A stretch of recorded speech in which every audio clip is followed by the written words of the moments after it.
നവകേരള സദസ് ആലപ്പുഴയിൽ പര്യടനം പൂർത്തിയാക്കി പത്തനംതിട്ട ജില്ലയിലേക്ക് കടന്നു. ഓരോ മണ്ഡലത്തിലും വൻ സ്വീകരണമാണ് നവകേരള സദസ്സിന് ലഭിച്ചത്. കേരളീയ പ്രതിനിധികൾ തയ്യാറാക്കിയ റിപ്പോർട്ട് കാണാം പത്തനംതിട്ടയിൽ. കീർത്തി, നവകേരള സദസ്സ് മുഖ്യമന്ത്രിയും മന്ത്രിമാരും കാസർഗോഡ് നിന്ന് ആരംഭിച്ച യാത്ര 11 ജില്ലകൾ പൂർത്തീകരിച്ച് പത്തനംതിട്ട ജില്ലയിലേക്ക് കടന്നിരിക്കുകയാണ്. തിരുവല്ലയിലാണ് ഇന്നിപ്പോൾ നവകേരള സദസ്സ് അവസാനിച്ചത്. തിരുവല്ലയിൽ യാത്ര എത്തിയതോടെ അല്ലെങ്കിൽ ഈ സദസ്സോടെ പത്തനംതിട്ട ജില്ലയിൽ പ്രവേശിച്ചു കഴിഞ്ഞു. ഇനിയിപ്പോൾ പത്തനംതിട്ട, കൊല്ലം, തിരുവനന്തപുരം അങ്ങനെയാണ് തെക്കൻ കേരളത്തിലെ 3 ജില്ലകളിലൂടെ ചരിത്രപരമായ ഈ യാത്ര ഇനി പൂർത്തിയാക്കാനുള്ളത്. ആലപ്പുഴ ജില്ലയാണ് ഇന്നലെയും ഇന്നുമായി പൂർത്തീകരിച്ചത്. കഴിഞ്ഞ ദിവസം കോട്ടയത്ത് നിന്ന് ജങ്കാറിലൂടെ കടന്ന് അരൂർ നിയോജക മണ്ഡലത്തിലെത്തി, അരൂരിൽ നിന്ന് ചേർത്തലയിലെത്തി. ഇന്നലെ ആലപ്പുഴയുടെ വിവിധ നിയോജക മണ്ഡലങ്ങളിലൂടെ ഇന്നും സഞ്ചരിച്ചാണ് ഇപ്പോൾ പത്തനംതിട്ടയിലേക്ക് കടന്നിട്ടുള്ളത്. വലിയ തോതിലുള്ള ജനപങ്കാളിത്തമാണ്, അത്യുജ്വലമായിട്ടുള്ള സ്വീകരണമാണ്, വരവേൽപ്പാണ് വിവിധ നിയോജക മണ്ഡലങ്ങളിൽ ഈ നവകേരള സദസ്സിന് ആലപ്പുഴ ജില്ലയിൽ നേടാനായത് എന്നുള്ളതാണ്. പല യോഗങ്ങളിലും മുഖ്യമന്ത്രി അത് പറയുന്നുണ്ടായിരുന്നു. അതുപോലെ പ്രഭാത യോഗമുണ്ടായിരുന്നു, വാർത്താ സമ്മേളനം ഉണ്ടായിരുന്നു. വലിയ തോതിലുള്ള ജനപങ്കാളിത്തം കൊണ്ട് വലിയ ശ്രദ്ധ നേടിയാണ് ആലപ്പുഴ ജില്ലയിലൂടെ കടന്ന് നവകേരള സദസ്സ് പത്തനംതിട്ടയിലേക്ക് പ്രവേശിച്ചിട്ടുള്ളത്, തിരുവല്ലയിലൂടെ. നമ്മളപ്പോൾ ഈ ആലപ്പുഴ ജില്ലയിലൂടെ കടന്നുപോയ നവകേരള സദസ്സ്, ഇന്നത്തെ യോഗങ്ങൾ, അതുപോലെ തന്നെ ഇന്നത്തെ പ്രഭാത യോഗം, വാർത്താ സമ്മേളനം, ഇതെല്ലാം നമ്മൾക്ക് ഇന്നത്തെ ഒരു ദിവസത്തിൻ്റെ ഒരു പൊതുവിൽ എങ്ങനെയുണ്ടായിരുന്നു എന്ന് 9 PM ഒന്ന് കീർത്തി പരിശോധിക്കുകയും ചെയ്യാം. ഇന്ന് പതിവ് പോലെ ആരംഭിച്ചത് പ്രഭാത യോഗത്തോടെയാണ്. പ്രഭാത യോഗം റിപ്പോർട്ട് ചെയ്തത് ഷാജഹാനാണ്. അപ്പോൾ ഷാജഹാൻ ചുരുക്കം വാക്കുകളിൽ പ്രഭാത യോഗം ഏതൊക്കെ തരത്തിലുള്ള വിഷയങ്ങൾ എങ്ങനെയൊക്കെ ആയിരുന്നു എന്ന് സൂചിപ്പിക്കും. ശരത്തെ, പ്രഭാത യോഗം നമ്മളിന്ന് നടന്നത് കായംകുളത്തായിരുന്നു. പക്ഷേ കായംകുളത്ത് നടന്ന പ്രഭാത യോഗത്തിൽ പ്രധാനമായിട്ടും സാമുദായിക നേതാക്കളുണ്ടായിരുന്നു. അതോടൊപ്പം തന്നെ ചില ഉന്നത ബിരുദ പഠനം, അതായത് വിദേശത്ത് പഠിക്കുന്നതുമായി ബന്ധപ്പെട്ട് അവിടെ ജോലി ചെയ്തുകൊണ്ട് പഠനം നടത്താൻ സാധിക്കും. പക്ഷേ കേരളത്തിൽ അല്ലെങ്കിൽ അത്തരത്തിലൊരു സാഹചര്യമില്ല. അതാണ് പ്രധാനമായിട്ടും മുഖ്യമന്ത്രിയോട് ഉന്നയിച്ചത്. അതോടൊപ്പം തന്നെ ഈ പഠനവുമായി ബന്ധപ്പെട്ട കാര്യങ്ങൾ തന്നെയാണ് കൂടുതലായിട്ട് വന്നത്. പിന്നെ അതോടൊപ്പം തന്നെ അംഗവൈകല്യമുള്ളവർ, അവരുടെ ചില പ്രശ്നങ്ങളൊക്കെ തന്നെ ആരോഗ്യവകുപ്പ് മന്ത്രിയുടെ ശ്രദ്ധയപ്പെടുത്തണമെന്ന ഇത്തരം കാര്യങ്ങളൊക്കെ തന്നെ മുഖ്യമന്ത്രിയോട് പറയുകയുണ്ടായി. പക്ഷേ നമ്മളെ സംബന്ധിച്ചിടത്തോളം എനിക്ക് തോന്നുന്നത് കേരളത്തിൽ ഏറ്റവും കൂടുതൽ ആളുകളുടെ പങ്കാളിത്തം നമുക്ക് കാണാൻ സാധിച്ചത് ഈ യാത്രയിൽ ആലപ്പുഴ ജില്ലയിലായിരുന്നു എന്നാണ് എനിക്ക് തോന്നുന്നത്. നിങ്ങളെന്തായാലും ഇതിൻ്റെ ഒപ്പം ഉണ്ടായിരുന്നതാണ്. അതിനെക്കുറിച്ച് അഭിപ്രായം പറയേണ്ടത് നിങ്ങളാണ്. പക്ഷേ ആലപ്പുഴ ജില്ലയിൽ ഓരോ മണ്ഡലങ്ങളിലും നമ്മൾ കടന്നു പോകുമ്പോൾ ഒന്നിനൊന്ന് കൂടുതൽ ആളുകൾ, ഏറ്റവും ഒടുവിൽ നമ്മളിപ്പോൾ ചെങ്ങന്നൂരെത്തി, അതിനുശേഷം ഇപ്പോൾ തിരുവല്ലയിലെത്തി. ഏറ്റവും ലാസ്റ്റ് തിരുവല്ലയിലെത്തിയപ്പോൾ പോലും ഈ രാത്രി വളരെ വൈകിയാണ് മുഖ്യമന്ത്രിയുടെയും സംഘവും എത്തിയതെങ്കിൽ പോലും വലിയ ഒരു ജനപങ്കാളിത്തം നമുക്ക് ഇവിടെയും കാണാൻ സാധിച്ചു. ശരിയല്ലേ മനു? ഇപ്പോൾ ഷാജഹാൻ സൂചിപ്പിച്ചതുപോലെ ഇന്ന് പ്രഭാത യോഗത്തിന് ശേഷം വാർത്താ സമ്മേളനമായിരുന്നു. വാർത്താ സമ്മേളനത്തിന് മുമ്പ് ഇപ്പോൾ ഷാജഹാൻ പറഞ്ഞ ഒരു വാചകം കൂടി. ഇപ്പോൾ കൃഷ്ണപുരം ഗ്രാമപഞ്ചായത്തിൻ്റെ വൈസ് പ്രസിഡന്റ് ആയിരുന്നു, ഇപ്പോൾ പഞ്ചായത്ത് അംഗമായിട്ടുള്ള UDF പഞ്ചായത്താണ് ഭരിക്കുന്നത്. അവിടുത്തെ മുൻ വൈസ് പ്രസിഡന്റ് ഇപ്പോൾ പഞ്ചായത്ത് അംഗമാണ്. ധാരണപ്രകാരം അവർ വൈസ് പ്രസിഡന്റ് സ്ഥാനം ഒഴിഞ്ഞതാണ്. ഇന്ന് നവകേരള സദസ്സിൽ ആ സ്ത്രീ പങ്കെടുത്തിരുന്നു. അത് കേരള ന്യൂസും പൊതുവിൽ ഒരു വലിയ ശ്രദ്ധാകേന്ദ്രമായി അത് മാറിയിരുന്നു എന്നതുകൂടിയുണ്ട്. അപ്പോൾ അവരുടെ ആ പങ്കാളിത്തത്തെ UDF എങ്ങനെ, കോൺഗ്രസ് എങ്ങനെ സമീപിക്കും എന്നതൊക്കെ ശ്രദ്ധേയമാണ്. അതങ്ങനെ നിൽക്കുന്നു. അതുപോലെ തന്നെ പ്രഭാത യോഗത്തിൽ ഉയർന്നു വന്ന വിഷയങ്ങളും അല്ലെങ്കിൽ പൊതുവായി വന്ന കാര്യങ്ങളും ഇപ്പോൾ ഷാജഹാൻ സൂചിപ്പിച്ചു. അതിനുശേഷം മുഖ്യമന്ത്രി നേരെ വന്നത് 10:30 വാർത്താ സമ്മേളനത്തിലേക്കാണ്. അത് 11 വരെ നീണ്ടു. ഇന്നലെയും ഇന്നും ആലപ്പുഴ ജില്ലയിലൂടെ കടന്നുപോയി. ഇന്നലെ കയർ വ്യവസായവുമായി ബന്ധപ്പെട്ട് 2ാം കയർ പുനഃസംഘടന എന്ന നിലയിൽ, അതായത് 2011-16 കാലത്ത് ഏറ്റവും അധികം സമരം കണ്ടതാണ് ആലപ്പുഴ ജില്ലയിലെ കയർ മേഖല. 60 വർഷമായി പരിഹരിക്കപ്പെടാതെ കിടന്ന കൂലി പ്രശ്നങ്ങൾ, വേതന പ്രശ്നങ്ങൾ പരിഹരിച്ചതും, അതുപോലെ തന്നെ പ്രൊഡക്ഷൻ കൂട്ടിയതും, അതിൻ്റെ വൈവിധ്യവൽക്കരണം നടപ്പാക്കിയതും, അതിൻ്റെ പ്രൊഡക്ഷൻ ടേൺ ഓവറിലും എല്ലാത്തിൻ്റെയും കണക്കുകൾ അവതരിപ്പിച്ചുകൊണ്ടാണ് എങ്ങനെയാണ് 11-16 UDF കാലത്തിൽ നിന്നും 16 മുതൽ 23 വരെയുള്ള ഈ കാലത്തും എങ്ങനെയാണ് ആലപ്പുഴയുടെ കയർ വ്യവസായത്തെ ആധുനികവൽക്കരിച്ച് മുന്നോട്ട് കൊണ്ടുപോയത് എന്നാണ് പൂർണ്ണമായി മുഖ്യമന്ത്രി സൂചിപ്പിച്ചത്.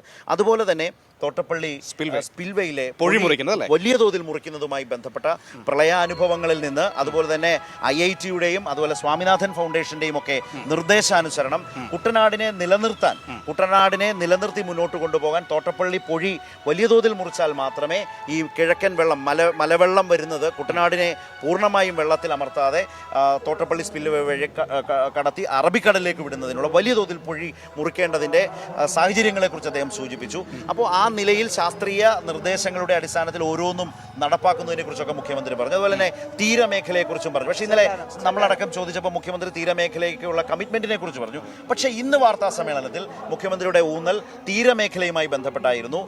ആലപ്പുഴയിൽ നിന്നുകൊണ്ട് കേരളത്തിന് 590 കിലോമീറ്ററോളം വരുന്ന തീരമേഖലയ്ക്ക് LDF സർക്കാർ 16 മുതൽ നടത്തി വന്നിട്ടുള്ള കേരളത്തിൻ്റെ സേനയാണ് എന്ന് മുമ്പ് മുഖ്യമന്ത്രി പറഞ്ഞതുപോലെ തീരമേഖലയ്ക്ക്, മത്സ്യത്തൊഴിലാളികൾക്ക്, കടലിൻ്റെ മക്കൾക്ക് ചെയ്തിട്ടുള്ള കാര്യങ്ങൾ അക്കമിട്ട് നിരത്തി സംസാരിച്ചു.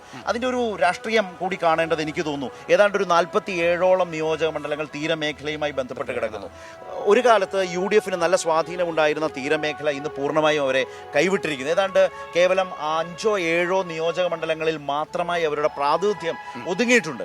വലിയ നിലയിലേക്ക് LDF തീരമേഖലയിൽ സ്വാധീനം ഉറപ്പിക്കാൻ കഴിഞ്ഞിട്ടുണ്ട്. അപ്പോൾ ആ നിലയിൽ തീരമേഖലയ്ക്ക് സർക്കാർ കൊടുത്തിട്ടുള്ള, മുന്നണി കൊടുത്തിട്ടുള്ള വാഗ്ദാനങ്ങൾ, പ്രകടന പത്രികയിൽ പറഞ്ഞിട്ടുള്ളത്, അതുപോലെ തന്നെ ഫ്ലാറ്റ് സമുച്ചയങ്ങൾ, കെട്ടിട സൗകര്യങ്ങൾ, അതുപോലെ കൂടുതൽ ഭൂമി ഏറ്റെടുത്ത്, വലിയ തുറയിലൊക്കെ ഭൂമി, ഏക്കർ കണക്കിന് ഭൂമി ഏറ്റെടുത്ത് ഫ്ലാറ്റ് പണിയുന്നതിന്റെ സാഹചര്യത്തെക്കുറിച്ച്, പുനർഗേഹം പദ്ധതിയെക്കുറിച്ച്, അപ്പോൾ അങ്ങനെ ഓരോ കാര്യങ്ങളും വിശദീകരിച്ചു. വീണ്ടും അദ്ദേഹം ഇന്നലെ മാത്യു കുഴൽനാടൻ വാർത്താ സമ്മേളനമൊക്കെ നടത്തി ഒരു രാഷ്ട്രീയ വിവാദം നിലനിർത്താനുള്ള ശ്രമത്തെ അവഗണിച്ചുകൊണ്ട് തന്നെ, അതിന് കാര്യമായി ഒന്നും പറയേണ്ടതില്ല എന്ന് പറഞ്ഞുകൊണ്ട് തന്നെ, കരിമണൽ ഖനനം എന്ന ആക്ഷേപത്തിനപ്പുറത്തേക്ക് തോട്ടപ്പള്ളിയിൽ സ്പിൽവേ പൊഴിമുറിക്കുന്നതും, അതുപോലെ തന്നെ IREL-ഉം അതുപോലെ KMML-ലുമായി ബന്ധപ്പെട്ട് നിലനിൽക്കുന്ന കരാറുകളും, UDF കാലത്ത് IREL കരാർ വന്നത് LDF അല്ല, വളരെ മുമ്പ്. എന്നാൽ ഈ സർക്കാർ വന്നതിന് ശേഷം KMML-നാണ്, പൊതുമേഖലാ സ്ഥാപനമായിട്ടുള്ള KMML-നാണ് കുട്ടനാടിനെ രക്ഷിക്കാൻ പൊഴി കൂടുതലായി മുറിച്ചപ്പോൾ ആ മണ്ണ് കൈമാറ്റം ചെയ്തിട്ടുള്ളത്. ഒരു എന്താ പറയുക, ഒരു സ്വകാര്യ കമ്പനിക്കും ആ വിധത്തിൽ മണ്ണ്, കരിമണൽ കൈമാറിയിട്ടില്ല എന്ന് അർത്ഥശങ്കയ്ക്കിടയില്ലാത്ത വിധം രേഖകളും മുൻകാല തീരുമാനങ്ങളും എല്ലാം വിശദീകരിച്ചുകൊണ്ട് മുഖ്യമന്ത്രി പറയുകയുണ്ടായി. അതുപോലെ തന്നെ മുഖ്യമന്ത്രിയുടെയും മന്ത്രിമാരുടെയും യാത്ര കടന്നു വന്നപ്പോൾ അപ്രതീക്ഷിതമായിട്ട് ഒരു ആക്രമണമുണ്ട്. അതിലൊരു പ്രധാന പ്രശ്നം, ഈ വന്നവരുടെ കയ്യിൽ കരിങ്കൊടി ഉണ്ടായിരുന്നില്ല, അവരേത് രാഷ്ട്രീയത്തെ പ്രതിനിധാനം ചെയ്യുന്നു ഉണ്ടായിരുന്നില്ല. പൊടുന്നനവേ മുഖ്യമന്ത്രിയുടെ സുരക്ഷാ ഉദ്യോഗസ്ഥർ നോക്കുമ്പോൾ ഈ ബസ്സിൽ അടിക്കാൻ പാകത്തിന് വളരെ അടുത്തേക്ക് വരുന്നു. അപ്പോൾ മുഖ്യമന്ത്രിയുടെ സുരക്ഷാ ഉദ്യോഗസ്ഥർക്ക് അദ്ദേഹത്തിന്റെ സുരക്ഷ എന്ന് ഒരു ക്യാബിനറ്റാണ് ബസ്സിൽ സഞ്ചരിക്കുന്നത്. അപ്പോൾ ഇതുവരെ കാണാത്ത വിധമുള്ള, അവരിൽ നിന്ന് അടക്കം വന്നിട്ടുള്ള വിശദീകരണം അങ്ങനെയുണ്ട്. അപ്പോൾ അങ്ങനെ വന്ന ഘട്ടത്തിൽ സുരക്ഷാ ഉദ്യോഗസ്ഥർക്ക് മുൻപ് കാണാത്ത വിധം ഇറങ്ങേണ്ടി വന്നു. ഇറങ്ങി അവരെ അകറ്റുകയും അവരെ വലിയ തോതിൽ പ്രതിരോധിക്കുകയും ചെയ്തതിന് ശേഷമാണ് കേരള പോലീസ് അവിടേക്ക് വരുന്നത് പോലും. അപ്പോൾ പൊടുന്നനവേ സുരക്ഷാ ഉദ്യോഗസ്ഥർക്ക് ഇറങ്ങേണ്ടി വന്നതിൻ്റെ സാഹചര്യത്തെക്കുറിച്ച്, ഇതേക്കുറിച്ചൊക്കെ മുഖ്യമന്ത്രി വളരെ ഗൗരവമായി സൂചിപ്പിച്ചു. അതുപോലെ തന്നെ മറ്റൊരു പ്രധാനപ്പെട്ട വിമർശനം മുഖ്യമന്ത്രി ഇന്ന് മാധ്യമങ്ങളുടെ നേരെ നടത്തിയത്, അതായത് കേരളത്തെ സാമ്പത്തികമായി ഞെരുക്കുന്ന കേന്ദ്ര സർക്കാരിൻ്റെ, മോദി സർക്കാരിൻ്റെ സമീപനത്തിനെതിരെ കേരളമെമ്പാടും ജനങ്ങളോട് വിശദീകരിക്കുന്നു, കണക്കുകൾ അവതരിപ്പിക്കുന്നു. അതിൻ്റെ തുടർച്ചയിൽ ഇപ്പോൾ സുപ്രീം കോടതിയിലേക്ക് പോകും. പക്ഷേ എന്നിട്ടും കേരളത്തിലെ മാധ്യമങ്ങൾ ഈ സാഹചര്യം മനസ്സിലാക്കി വസ്തുനിഷ്ഠമായി അതിനെ വിലയിരുത്താൻ തയ്യാറാകാത്ത മാധ്യമ സമീപനത്തെയും അദ്ദേഹം വളരെ ശക്തമായ തോതിൽ വിമർശിച്ചുകൊണ്ടാണ് ഇന്ന് വാർത്താ സമ്മേളനത്തിൽ സംസാരിച്ചത്. അപ്പോൾ തോട്ടപ്പള്ളിയുമായി ബന്ധപ്പെട്ട പ്രശ്നം, കേരളത്തിൻ്റെ തീരമേഖലയുമായി ബന്ധപ്പെട്ട പ്രശ്നം, അതുപോലെ തന്നെ ഇന്ന് പത്രങ്ങളിലടക്കം വന്ന ചിത്രമടക്കം ഇന്നലെ ആലപ്പുഴയിൽ വെച്ച് ബസ്സിന് നേരെ ഉണ്ടായ ആക്രമണത്തിന്റെ പശ്ചാത്തലത്തിൽ എന്തുകൊണ്ട് അദ്ദേഹത്തിന്റെ സുരക്ഷാ ഉദ്യോഗസ്ഥർക്ക് ഇടപെടേണ്ടി വന്നു എന്ന് സൂചിപ്പിച്ചുകൊണ്ട് തന്നെ ഇത്തരം പ്രവണതയ്ക്കെതിരായി കൂടിയുള്ള ഒരു പൊതു വികാരം രൂപപ്പെടേണ്ടതില്ല എന്ന നിലയിൽ അദ്ദേഹം അതേക്കുറിച്ച് അതിന്റെ വിശദീകരണങ്ങൾ നൽകുകയുണ്ടായി. അപ്പോൾ ഈ തരത്തിലൊക്കെയാണ്. അതുപോലെ പ്രതിപക്ഷ നേതാവിന്റെ സമീപനം, PK കുഞ്ഞാലിക്കുട്ടി കുറെ കൂടി പൊതുപ്രശ്നങ്ങളിൽ സമരത്തിനില്ലാത്ത വിധം സർക്കാരുമായി പിന്തുണയ്ക്കുന്നതിനെക്കുറിച്ച് പറയുമ്പോൾ VD സതീശന്റെ ഭിന്നസ്വരം, ഇതിലെ വ്യത്യസ്തത, ഇതിലെ പ്രശ്നങ്ങൾ, സതീശന്റെ പ്രതിപക്ഷ നേതാവിന്റെ സമീപനത്തിലെ പ്രശ്നങ്ങളെല്ലാം അദ്ദേഹം ഇന്ന് വീണ്ടും ചൂണ്ടിക്കാട്ടിയാണ് സംസാരിച്ച് മുന്നോട്ട് പോയത് വാർത്താ സമ്മേളനത്തിൽ. മുമ്പ് പറഞ്ഞ പോലെ ഇതിൽ ഏറ്റവും ശ്രദ്ധേയമാകുന്നത് സുജുവിന്റെ പത്തനംതിട്ടയിലേക്ക് വരുന്നതേ ഉള്ളൂ. ആലപ്പുഴ ജില്ലയിൽ കണ്ട വലിയ ജനപങ്കാളിത്തം എന്നുള്ളതാണ്. വലിയ ജനപങ്കാളിത്തം എന്ന് പറയുന്നത് വടക്കൻ കേരളത്തിൽ നിന്ന് മധ്യ കേരളവും കടന്ന് ഇങ്ങോട്ട് വരുമ്പോൾ ആ മേഖലകളിലൊക്കെ കിട്ടിയതുപോലെ ഇപ്പോൾ ഏതാണ് മെച്ചം എന്ന് പറയാൻ കഴിയാത്ത വിധമുള്ള മത്സര ബുദ്ധിയോടുകൂടി, അതായത് P. രാജീവ് ഒരു യോഗത്തിൽ പറഞ്ഞല്ലേ, കേരളത്തിന്റെ ഒരു നിയോജക മണ്ഡലത്തിനും നവകേരള സദസ്സിനെ ഉൾക്കൊള്ളാൻ കഴിയുന്ന ഒരു മൈതാനവും ഇല്ല. ഒരു നിയോജക മണ്ഡലത്തിലും. ഇതിപ്പോ ഇന്ന് ചെങ്ങന്നൂരാണെങ്കിലും അതിപ്പോൾ ഹരിപ്പാടാണെങ്കിലും അതിപ്പോൾ ചേർത്തലയിലാണെങ്കിലും അമ്പലപ്പുഴയിലാണെങ്കിലും ആലപ്പുഴയിലാണെങ്കിലും ഒക്കെ ഏത് മൈതാനം തിരഞ്ഞെടുത്താൽ, ഇപ്പം മന്ത്രി സജി ചെറിയാൻ ഇടയ്ക്ക് ഗുഡ് മോർണിംഗ് കേരളത്തിൽ നമ്മളോട് പറഞ്ഞു, മന്ത്രി P. പ്രസാദും അതുപോലെ തന്നെ മന്ത്രി സജി ചെറിയാൻ മൈതാനങ്ങൾ മാറ്റേണ്ടി വന്നു. അതായത് വടക്കൻ കേരളത്തിൽ നിന്ന് വരുന്ന വരവ് കണ്ടപ്പോൾ ഇവർക്ക് മൈതാനങ്ങൾ, അത് നമ്മൾ തവണക്കടവ് കടന്നിങ്ങ് വന്നല്ലോ, ആ നിമിഷം അരൂരിൽ ആദ്യ സ്വീകരണ കേന്ദ്രം തുടങ്ങിയ നിമിഷം മുതൽ നമ്മൾ കാണുന്നതാണ് ഇത്തരത്തിൽ വലിയ ജനസഞ്ചയം. അതായത് ഈ മൈതാനങ്ങളിലേക്ക് ഏകദേശം ഒരു 10,000 കസേരകൾ ഈ മണ്ഡലങ്ങളിലെല്ലാം ഉണ്ടായിരുന്നു. ഇപ്പോൾ ഇന്ന് രാവിലെ സജി ചെറിയാൻ പറഞ്ഞത് ചെങ്ങന്നൂരിൽ 14,000 കസേരകൾ ഇട്ടിട്ടുണ്ടെന്നാണ്. പക്ഷേ നമ്മളോട് ചെന്നപ്പോൾ കണ്ട കാഴ്ചയോ ഈ 14,000 കസേരകൾ നിറഞ്ഞു നിൽക്കുന്നു. അതിനപ്പുറത്തേക്ക് ഏകദേശം ഒരു 10,000-ഓളം അടുത്ത ജനം പുറത്ത് ആ കോളേജിന്റെ കവാടം മുതൽ ഈ വേദി വരെ ഇങ്ങനെ കാത്തു നിൽക്കുന്ന ഒരു കാഴ്ച. റോഡും MC റോഡും അതുപോലെ തന്നെ ഈ കോളേജും തമ്മിൽ നല്ല അകലം. അതെ, ആ ദൂരം മുഴുവൻ ഇങ്ങനെ ആളുകൾ രണ്ട് വശങ്ങളിലുമായി ഇങ്ങനെ വരിവരിയായി നിൽക്കുകയാണ്. ഇത് തന്നെയായിരുന്നു നമുക്ക് ഇന്നൊന്നുകൂടി സംഭവിച്ചു കേട്ടോ.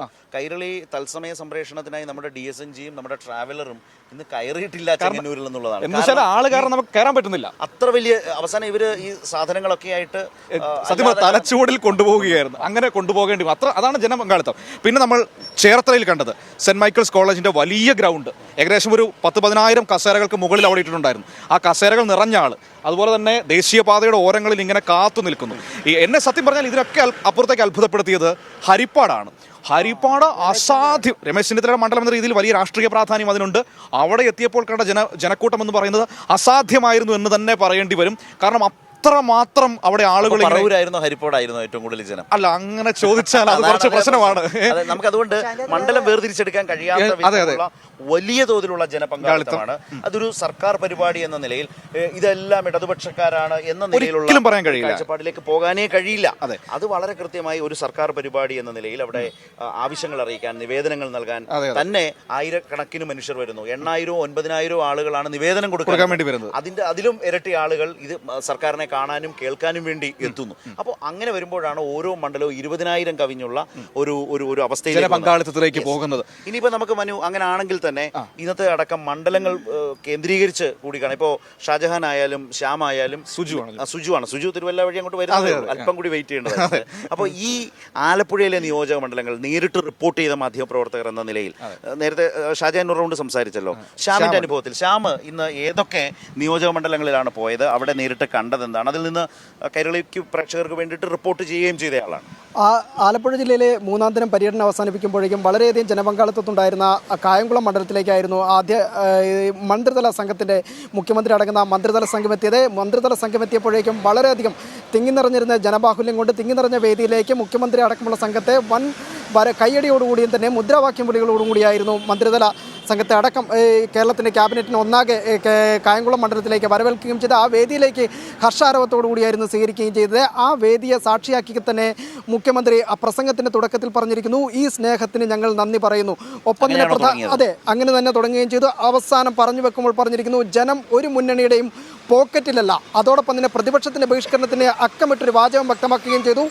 ഈ ബഹിഷ്കരണം എന്ന് പറയുന്നത് നാടിനെ ദുർബലപ്പെടുത്തുന്നത് ഒന്നാണ്, അത് പ്രതിപക്ഷം ഓർക്കണമെന്നും മുഖ്യമന്ത്രി ഓർമ്മിപ്പിച്ചുകൊണ്ടായിരുന്നു കായംകുളം മണ്ഡലത്തിലെ ഈ ഒരു പ്രസംഗം അവസാനിപ്പിക്കുകയും അവിടെ നിന്ന് നേരെ അടുത്ത വേദിയിലേക്ക് മാവേലിക്കരയിലേക്ക് പോവുകയും ചെയ്തത്. മാവേലിക്കരയിലും അതെ, പിന്നീട് ഞാൻ വരുമ്പോഴേക്കും ചെങ്ങന്നൂർ, അത് നിലവിൽ MLA യും മന്ത്രിയുമായ സജി ചെറിയാൻ്റെ മണ്ഡലത്തിലേക്കായിരുന്നു ഈ മന്ത്രിമാരടക്കം മുഖ്യമന്ത്രി അടക്കമുള്ളവർ എത്തിച്ചേരുകയും ചെയ്തത്. ഇവിടെയും വലിയൊരു ജനപങ്കാളിത്തം. മനു നേരത്തെ സൂചിപ്പിച്ചതുപോലെ 14,000-ത്തിലധികം ആളുകൾ വേദിയിലുണ്ടെങ്കിൽ അതിനും ആയിരക്കണക്കിന് ആളുകളായിരുന്നു ആ മൈതാനം നിറഞ്ഞു നിന്ന കാഴ്ച. അതിന് വേദിക്കരിയിലേക്ക് നമ്മുടെ വാഹനങ്ങളടക്കം ഈ വേദിയിലേക്ക് എത്തുക, ഞാൻ ഉൾപ്പെടെ നടന്നാണ് ആ വേദിയിലേക്ക് അടക്കം എത്തിച്ചേരുന്ന ഒരു സാഹചര്യം കൂടെ ഉണ്ടത്. അവിടെയും ആ സ്ഥലത്തെ സാഹചര്യം പറഞ്ഞുകൊണ്ടായിരുന്നു മുഖ്യമന്ത്രി തുടങ്ങിയത്. അതായത് പ്രളയത്തിൽ അന്ന് ആ നാടിന് അനുഭവപ്പെട്ട വേദന, ആ നാടിന് അനുഭവപ്പെട്ട ദുരിതം, അത് പറയുമ്പോഴേക്കും പ്രളയത്തിൻ്റെ പാക്കേജിൽ പോലും കേന്ദ്രം കൈകടത്തുന്നതിൽ പോലും ആ ഒരു അവസ്ഥ, അതിന് അർഹമായ ഒരു പരിഗണന പോലും ആ ഒരു അവസ്ഥയിൽ പോലും ഇപ്പോഴും കേന്ദ്രം അനുവദിച്ചിട്ടില്ലെന്നുള്ള സാഹചര്യം വിശദീകരിച്ചുകൊണ്ടായിരുന്നു പ്രസംഗത്തിലുടനീളം മന്ത്രി ആ ഒരു മണ്ഡലത്തെ അഭിസംബോധന ചെയ്ത് സംസാരിക്കുമ്പോൾ മുഖ്യമന്ത്രി വ്യക്തമാക്കുകയും ചെയ്ത് ആ നാട് ഒന്നടങ്കം അത് സ്വീകരിച്ചുകൊണ്ട് തന്നെയാണ് മുഖ്യമന്ത്രിയുടെ വാക്കുകൾ ശ്രവിക്കുകയും ചെയ്തത്. നേരത്തെ ശ്യാം ഇപ്പോൾ സൂചിപ്പിച്ച പോലെ ഞാൻ മുഖ്യമന്ത്രി അവിടേക്ക് എത്തുന്നതിന് തൊട്ട് മുമ്പാണ് എത്താനായത്. അത്ര തിരക്കായിരുന്നു. നേരത്തെ എത്താൻ വേണ്ടി വന്ന് പക്ഷേ ഏറ്റവും അവസാനം മുഖ്യമന്ത്രി എത്തുന്നതിന് ഏതാണ്ട് മിനിറ്റുകൾക്ക് മുമ്പാണ് എത്തിയത്. മുമ്പ് മനു പറഞ്ഞ പോലെ 14,000-ത്തിലധികം കസേരകൾ, അതിലും അധികം ആളുകൾ, ഈ പറഞ്ഞ പോലെ 20,000-നും അപ്പുറം 20,000-നും 25,000-നും ഇടയിലേക്ക് ആളുകൾ കൊണ്ട് നിറയുന്ന നിലയിൽ ക്രിസ്ത്യൻ കോളേജിൻ്റെ ഗ്രൗണ്ട് വലിയ ഗ്രൗണ്ടാണ്. Saint Michael's Cherthala saint Michael's ground പോലെ, ഹരിപ്പാട് ബോയ്സ് ഹൈസ്കൂൾ ഗ്രൗണ്ട് പോലെയൊക്കെ വലിയ ഗ്രൗണ്ടാണ്. അപ്പോൾ അതിൽ ഒരു തുള്ളി മണ്ണ് വാരില്ലാത്ത വിധം നിറഞ്ഞു നിൽക്കുന്ന ഒരു കാഴ്ചയാണ് ഇപ്പോൾ ശ്യാം സൂചിപ്പിച്ചതുപോലെ നമ്മൾ കണ്ടത്. രാവിലെ കായംകുളത്തു നിന്ന് ആരംഭിച്ച് പിന്നീട് എനിക്ക് തോന്നുന്നു ഷാജഹാൻ ഉണ്ടായിരുന്നത് മാവേലിക്കരയിലാണ് അല്ലേ? മാവേലിക്കരയിലും പിന്നീട് ഇപ്പോൾ നമ്മൾ നിന്ന് സംസാരിക്കുന്നത് തിരുവല്ലയിലാണ്. തിരുവല്ലയിലെ നവകേരള സദസ്സ് കഴിഞ്ഞ ഘട്ടത്തിലാണ് നമ്മളുടെ സംസാരം. ഇന്ന് മാവേലിക്കരയിലാണ് മാവേലിക്കരയിൽ നമ്മുടെ ജനപ്രതിനിധികളിൽ ഏറ്റവും പ്രായം കുറഞ്ഞ ചെറുപ്പക്കാരനായിട്ടുള്ള അരുൺ വളരെ മികച്ച ഒരു സംഘാടനമാണ് നമുക്കവിടെ കാണാൻ സാധിച്ചത്. കാര്യം ആ ചെറിയ നമ്മൾ ഇപ്പോൾ പറയുമ്പോഴേ അത് ചെറിയ ഗ്രൗണ്ടെന്ന് നമുക്ക് പറയാൻ പറ്റില്ല. കാര്യം ജലബാഹുല്യം കൊണ്ട് നമുക്ക് അതിന് ചെറുതെന്ന് പറയാൻ ഒരു കാര്യം പറ്റില്ല. ഉറപ്പാണ്, മാവേലിക്കര നിയോജക മണ്ഡലത്തിലെ ഏറ്റവും വലിയ ഗ്രൗണ്ടാണ് ഗ്രൗണ്ട്, സ്വാഭാവികമായിട്ടും.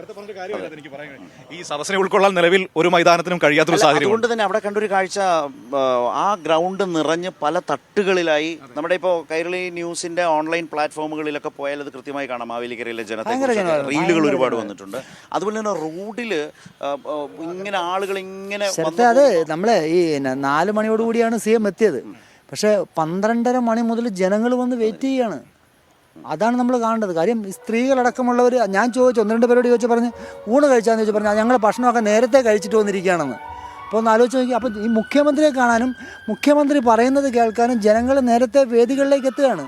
അത് 2 മണി മുതൽ ആൾക്കാർ കാത്തിരുന്നു. 7 മണിക്കാണ് മുഖ്യമന്ത്രി എത്തുന്നത്. തിരുവല്ല 2 മണി മുതൽ ആൾക്കാർ കാത്തിരിക്കുക. അപ്പോൾ എനിക്ക് അതിനകത്ത് പറയാനുള്ളത്, ഈ മനുഷ്യരുടെ മുൻപിലേക്കാണ് ഈ ബഹിഷ്കരണം അടക്കമുള്ള കാര്യങ്ങൾ UDF വയ്ക്കുന്നത്. അപ്പോൾ അവർ പറയുന്ന അവരുടെ തീരുമാനങ്ങളെ, നിലപാടുകളെ ഒരു നാട് എങ്ങനെ കാണുന്നു എന്നതിൻ്റെ കൂടി ഉദാഹരണമാണിത്. കാരണം 4 മണിക്ക് നടക്കേണ്ട പരിപാടിയിലേക്ക് 11 മണിക്കും 10 മണിക്കും ആളെത്തുക എന്ന് പറയുമ്പോൾ എന്തായിരിക്കും UDF-നോട് ഒരു സമീപനം? നമ്മൾ പലപ്പോഴും പറഞ്ഞിട്ടുള്ളതാണ്, മനുഷ്യനെ സംബന്ധിച്ച് സമയത്തിന് വലിയ വിലയുള്ളതാണ്. അതങ്ങനെ കളയാനുള്ളതല്ല. താല്പര്യമില്ല എങ്കിൽ ഈ 2 മണിക്കൂർ, 3 മണിക്കൂർ, 4 മണിക്കൂർ ഒന്നും ആരും വന്നിരിക്കില്ല. അതും പലയിടത്തും നല്ല ചൂടുണ്ട്, നല്ല ചൂടുണ്ട്, വീശിയൊക്കെയാണ് ആളുകൾ ഇരിക്കുന്നത്. നമ്മളൊക്കെ വിയർത്തൊലിച്ചാണ് ഓരോ വേദിയിലൂടെയും ഇതിങ്ങനെ കണ്ട് പോരുന്നത്. പക്ഷെ ജനം അതെല്ലാം മറന്ന് 3-4 മണിക്കൂർ ഒറ്റ ഇരിപ്പാണ്. ചിലപ്പോൾ ഇപ്പോൾ നമ്മൾ പലയിടത്തും കാണുന്നത്, ഇപ്പോൾ ആര് പ്രസംഗിച്ചുകൊണ്ടിരുന്നാലും ആ ബസ് വരുമ്പോഴത്തേക്ക് ഒരു ആരവമാണ്. അത് ഭയങ്കര ആരവം. നമുക്ക് മന്ത്രിമാര് നിർത്തുന്നത് കാണാം. ഇന്ന് മുഹമ്മദ് റിയാസ് കായംകുളത്ത് പറയുന്നുണ്ടായിരുന്നു, ഇപ്പോഴേ എഴുന്നേക്കണ്ട, എത്തുന്നതേ ഉള്ളൂ. ആദ്യം അദ്ദേഹം വിചാരിച്ചു 2 തവണ എല്ലാവരും വേദിയിൽ നിന്ന് പുറത്തേക്കാക്കി നോക്കുന്നത്. ഒരു വാഹനം വരുമ്പോൾ എല്ലാവരുടെയും കണ്ണുകൾ അങ്ങോട്ട് പോകും. തിരിച്ച് വേദിയിലേക്ക് വരുമ്പോൾ മന്ത്രി തന്നെ ഇടപെട്ട് പറയും, മുഖ്യമന്ത്രി വരുമ്പോൾ ഞാൻ പ്രസംഗം നിർത്തും, അപ്പോഴേക്കും നിങ്ങൾക്ക് കാണാം, അതിനുശേഷം ഞാൻ തുടരാം എന്നായിരുന്നു. അതെ, എല്ലാവർക്കും അറിയല്ലോ, മുഖ്യമന്ത്രി വന്നിറങ്ങുന്നത് കാണാൻ വേണ്ടിയിട്ടുള്ള ഒരു കാത്തിരിപ്പ്. അത് ഭയങ്കര രസമാണ് കേട്ടോ. കാരണം വെച്ച് കഴിഞ്ഞാൽ മന്ത്രിമാരുടെ പ്രസംഗം നേരത്തെ ഉണ്ട്, അത് കേട്ടുകൊണ്ടിരിക്കുന്നു. പക്ഷേ മുഖ്യമന്ത്രി ഇങ്ങ് വരുമ്പോഴത്തേന് നേരത്തെ ചേർത്തനം പറഞ്ഞ പോലെ വലിയൊരു ആരവ്, ആളുകളെല്ലാം ദാ ഇങ്ങനെ ആ വണ്ടി വരുന്ന സൈഡിലേക്ക് ഇങ്ങനെ പോകുന്നു. അത് ഈ നവകേരള സദസ്സിന്റെ യാത്രയിൽ കണ്ട ഏറ്റവും മനോഹരമായ കാഴ്ചയാണ്. അത് രാത്രിയും പകലും എന്ന സവിശേഷത കൂടി. രാത്രികാല ദൃശ്യങ്ങൾ വേറൊരു തരം, ഈ ലൈറ്റും ഒക്കെ വന്ന ഭാരം മിഴിവിലാണ് അതിങ്ങനെ നടന്നത്. ഇപ്പൊ സമൂഹ മാധ്യമങ്ങളിൽ നമ്മളത് കണ്ടുകൊണ്ടിരിക്കുന്നത് ആളുകൾക്ക് അത് റിലേറ്റ് ചെയ്യാൻ കഴിയും. അതുകൊണ്ടാണ് നമ്മളത് പറയുന്നത്. ഇപ്പോൾ മറ്റൊരു പ്രധാനപ്പെട്ട കാര്യം സുജുവിലേക്കാണ്. ഇനി സുജുവിന്റെ കയ്യിൽ സദസ് ഇരിക്കുന്നത്. അപ്പോൾ ഷാജഹാൻ ഇവിടെ നിന്ന് തിരിച്ച് ആലപ്പുഴയിലേക്ക്, എപ്പോഴേ പോകണം, ശ്യാം കൊച്ചിയിലേക്ക് പോകുന്നു. പക്ഷേ ഷീജ എത്തിയിട്ടുണ്ട്. നാളെ ഷീജ ജോയിൻ ചെയ്യും. സാലി മുഹമ്മദ് തിരികെ കൊച്ചിയിലേക്ക് മടങ്ങിയിട്ടുണ്ട്. PV കുട്ടൻ വടക്കൻ കേരളത്തിൽ നമ്മളുടെ കൂടെ ഉണ്ടായിരുന്നു. അപ്പോൾ ഞങ്ങളിങ്ങനെ കൈരളിയുടെ ഒരു വാർത്താ സംഘം ഇങ്ങനെ വളരെ സമഗ്രമായ നിലയിൽ ഈ നവകേരള സദസ്സിനെ മനസ്സിലാക്കി വിലയിരുത്തി മുന്നോട്ട് പോവുകയാണ്. അഭിപ്രായങ്ങൾ എടുത്ത് ഓരോ പ്രദേശത്തു നിന്നും തത്സമയമായി 140 നിയോജക മണ്ഡലങ്ങളിൽ നിന്നും പ്രേക്ഷകരെ എത്തിച്ചു കൊടുക്കണം. അപ്പോൾ അതാണ് സുജുവിന്റെ, നമ്മുടെ ഓഫീസിൽ സിജു ഉണ്ട്, സുജു ഉണ്ട്, ബിജു ഉണ്ട്, ഇതെല്ലാം മാറിപ്പോ കൺഫ്യൂഷനാണ്. മാനിക്കുക, മനസ്സിലാക്കുക. അപ്പോൾ സുജു പത്തനംതിട്ടയുടെ അമരക്കാരനാണ് കൈരളിയെ സംബന്ധിച്ച്. തിരുവല്ല എങ്ങനെ ഉണ്ടായിരുന്നു പത്തനംതിട്ടയുടെ ഒരു പൊതു സ്വഭാവത്തിൽ നിന്ന്? ഇവിടെ UDF-ന് MLA-മാരില്ലാത്ത തീർച്ചയായിട്ടും ജില്ലയാണ്. UDF-ന്റെ ഒരു കാലഘട്ടത്തെ ശക്തി കേന്ദ്രമായിരുന്നു. ആ സ്ഥലത്ത് ഇപ്പോൾ 5 MLA-മാരും LDF-ന്റെയാണ്. മധ്യ കേരളത്തിലെ UDF-ന്റെ സ്വാധീന കേന്ദ്രങ്ങളായി ഇന്നും കരുതി പോരുന്നതുമാണ്. ഒരു പ്രത്യേക സ്ഥലമാണ്. അവിടെ ഇപ്പോൾ 5 MLA-മാരില്ല. MLA-മാരില്ല.